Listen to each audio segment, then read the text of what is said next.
Hello साथीहरू नमस्ते। हामी फेरि पनि आइसकेका छौँ। साथीहरू हामी आज पम्प मेन्टेनेन्सको लागि आएका छौँ। यहाँ चाहिँ अटोमेटिक काम गरेको छैन साथीहरू पम्पले। सबभन्दा पहिला हामी चाहिँ काराबा बन्द गरिसकेका छौँ साथीहरू। किनभने काम गर्नुभन्दा पहिला कम्पनी जस्तो भए पनि सेफ्टी चाहिँ आफ्नो सेफ्टी चाहिँ राख्नुपर्छ साथीहरू। यो प्रेसर ट्याङ्क हो साथीहरू। हामी सबभन्दा पहिला प्रेसर ट्याङ्कबाट सुरु गर्दैछौँ किनकि यसमा हावा छैन, हावा जिरो लेभलमा छ, छँदै छैन हावा। यसमा चाहिँ हावा र पानी सँगै रहन्छ साथीहरू। यो प्रेसर ट्याङ्क हो। यो चाहिँ अब पम्पलाई अटोमेटिक चलाउनलाई एकदम मुख्य भूमिका रहन्छ यसको चाहिँ, किनभने यसमा 50% पानी रहन्छ भने 50% हावा रहन्छ। हावा हुनै पर्छ। यसमा हावा छैन, यहाँ ट्युब हुन्छ भित्र साथीहरू। यो सेम गाडीमा हावा भरे जस्तै हो। यसमा हावा पनि भर्नुपर्छ, तर पानी ट्याङ्कीभित्र पानी पुरै भरिसकेको छ भने त्यो हावा भरेर काम हुँदैन। यसो पानी नै खाली गर्नुपर्छ साथीहरू, पानी निकालेर फाल्नुपर्छ। यो तल साथीहरूले फ्लेन्स खोलिसकेका छन्। यो फ्लेन्स खोलिसकेपछि पुरै हामी पानी निकाल्छौँ। यो ट्याङ्कीभित्र पुरै पानी भरिसकेको छ साथीहरू। यो चाहिँ 500 लिटरको प्रेसर ट्याङ्क हो। यसमा चाहिँ जाने पनि त्यही एउटै पाइप हुन्छ अनि निस्कनु पनि एउटै पाइप हुन्छ साथीहरू। पानीको लाइन चाहिँ पानी जाने पनि त्यही लाइन हो, आउने पनि त्यही लाइन हो। यसको चाहिँ यसले चाहिँ पम्पलाई एकदम एक लेभलमा चलाउने, प्रेसरलाई एकदम रोकेर राख्छ, एउटै लेभलमा राख्छ हावाले भित्र। हेर्न सक्नुहुन्छ साथीहरू, पानी लगभग निस्किसकेको छ। पानी यो पुरै पानी भरेको छ प्रेसर ट्याङ्कमा। पानी त हुन्छ तर आधा ट्याङ्की मात्रै हुनुपर्छ यसमाथि पानी। म्याक्सिमम भनेको आधा मात्रै हुनुपर्छ पानी, किनभने त्योभन्दा धेरै भयो भने चाहिँ पानी चाहिँ पानीको लेभल तल माथि भएर चाहिँ प्रेसर स्विच पनि हुन्छ। प्रेसर स्विचलाई चाहिँ यसले टक टक टक बनाइदिन्छ। त्यस कारण चाहिँ पम्प चाहिँ एकदम छिटो ट्रिप हुन्छ त्यसमात्र। मेन चाहिँ यही कारण हुन्छ। तर यहाँको चाहिँ यो हेर्नुहुन्छ भित्र ट्युब छ साथीहरू। यो ट्युबभित्र चाहिँ पानी रहन्छ, ट्युबभन्दा बाहिर चाहिँ हावा रहन्छ साथीहरू। हामी थोरै क्लिन गरिदिन्छौँ यसलाई। यो यसमा किनभने हल्का कचराहरू पनि छ, फोहोर पनि छ। पानी त्यसै त अब सिधै तल सेमर्सिबल बोरिङबाट आएको पानी हो। यो फोहोर नै रहन्छ। बोरिङबाट आएर यहाँ ट्याङ्कीमा हाल्छ, ट्याङ्कीबाट फेरि यो पम्पले तानेर बाहिर यो बिल्डिङको टोयलेटहरूमा बाथरुमहरूमा जाने हो पानी चाहिँ।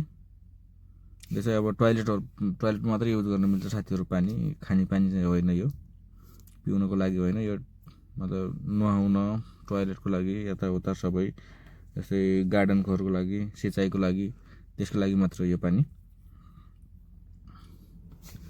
हेर्न सक्नुहुन्छ पानी कति फोहोर निस्किसकेको छ साथीहरू। एकदमै फोहोर छ पानी।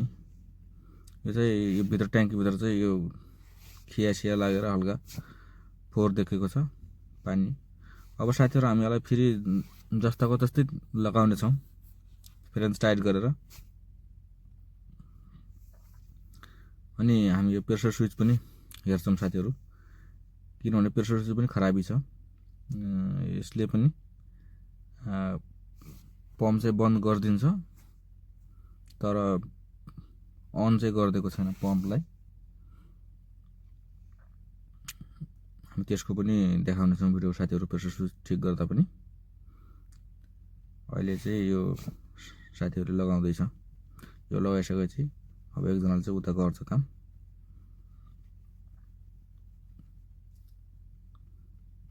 अनि साथीहरू यो लगभग लागिसकेको छ। अब हेर्न सक्नुहुन्छ यो चाहिँ प्रेसर स्विच हो साथीहरू। यो चाहिँ प्रेसर स्विच हो। प्रेसर हामीलाई पानी जति चाहिन्छ त्यतिमै लेभल मिलाउने हो। यो चाहिँ स्टार्ट अनको हो यो। यसले अब हामी म्याक्सिमम कतिमा राख्ने अनि त्यतिमा चाहिँ मोटरलाई बन्द गरिदिन्छ। जस्तो हामीले यहाँ चाहिँ 50 PSI राखेको छ हामीले चाहिँ, भने 3.5 बारसम्म राखेको छ हामीले पानी प्रेसर चाहिँ। अनि तर यो बन्द चाहिँ गर्छ यसले पम्प, तर प्रेसर लो भयो भने चाहिँ यसले अन गरिदिएको छैन। त्यसै कारण चाहिँ अब हरेक पटक यहाँ चाहिँ शिकायत कम्प्लेन आएको थियो कि यो पानी छैन भनेर। त्यस कारण चाहिँ हामी चाहिँ यो पनि फेर्दैछौँ। त्यसलाई पनि त्यो पनि लगभग प्रेसर ट्याङ्क पनि क्लिन भइसक्यो। त्यो चाहिँ अब राम्रै काम गर्छ। अब यसलाई पनि हामी फेरिदिन्छौँ।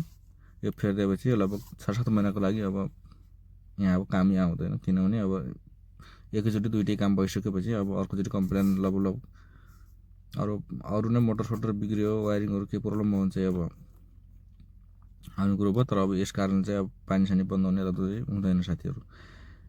यो चाहिँ हाम्रो अब टेक्निकल भिडियोहरू आउने गर्छन् साथीहरू यो हाम्रो यो च्यानलमा चाहिँ, च्यानल भन्दा पनि फेसबुकमा, अनि युट्युब च्यानल पनि छ साथीहरू, त्यहाँ पनि गएर भिजिट गरिदिनु होला। यो भिडियो चाहिँ युट्युब च्यानलमा पनि हुनेछ, त्यहाँ चाहिँ अब एकदम नर्मल भिडियो आउँछ यो सेम। यो चाहिँ मैले चाहिँ अब थोरै गरेर थोरै हल्का फास्ट मोडमा राखेर चलाउँछु। यो हाम्रो साथीहरू यो पम्प अन भइसकेको छ, हेर्न सक्नुहुन्छ। यो थोरै लिकेजहरू छ त्यहाँ पनि हेर्न सक्नुहुन्छ। अब हाम्रो काँटा चाहिँ प्रेसर गेज, यो चाहिँ प्रेसर गेज हो, यो काँटा उठिसकेको छ साथीहरू थोरै। यो अनि साथीहरूलाई म भन्दै थिएँ अब युट्युब च्यानलमा गएर पनि सब्सक्राइब हानिदिनु होला ट्याक्क लाएर है। अनि अब भर्खर सुरुवात गर्दैछौँ हामीहरू चाहिँ, किनभने अब पहिला त्यति अब उयो थिएन, तर आजभोलि चाहिँ अब हामी सबै टिमले चाहिँ ल यस्तो गरौँ भनेर चाहिँ गर्दाखेरि चाहिँ सल्लाह अनुसार ल यस्तो गरौँ ल त ठिक छ भनेर गरिरहेको छौँ। प्रयास चाहिँ जारी नै छ साथीहरू। अब सफल चाहिँ भइन्छ भइन्न त्यो चाहिँ अब ऊपरवालाको हातमा है। हेरौँ, प्रयास चाहिँ जारी नै छ। अनि साथीहरूको कसले कहाँदेखि हेर्दै हुनुहुन्छ कमेन्ट मार्फत जानकारी दिनु होला। अब यस्तै भिडियोहरू चाहिँ टेक्निकल भिडियोहरू चाहिँ हामीलाई चाहिँ अब डेली नै आउने गर्छन्, किनभने हाम्रो यो काम चाहिँ डेली हुन्छ। यो काम चाहिँ हामी हरेक दिन चाहिँ यस्तै काम चाहिँ हामी 2-3 ठाउँ गरेकै हुन्छौँ। अनि बाँकी चाहिँ नयाँ पम्पहरू फिटिङ गर्दाखेरि नयाँ पम्प पनि हामीसँगै फिटिङ गर्छ। नयाँ पम्प लगाउँदाखेरि हामी त्यसको पनि भिडियो हालिन्छौँ साथीहरू। अहिले चाहिँ यहाँ हावा आइसकेको साथीहरू, अब हावा भइसकेको छ यसमाथि। अब आधा हावा भएपछि अब हावा भर्नुपर्छ, तर हामीसँग चाहिँ अहिले कम्प्रेसर छैन। कम्प्रेसर भएपछि चाहिँ हावा पनि भरिदिन्छ। तर यसमा चाहिँ अब पानीको साथीहरू अब यस्तै भिडियो हेर्नको लागि च्यानल सब्सक्राइब गर्नु होला। हस् त, धन्यवाद।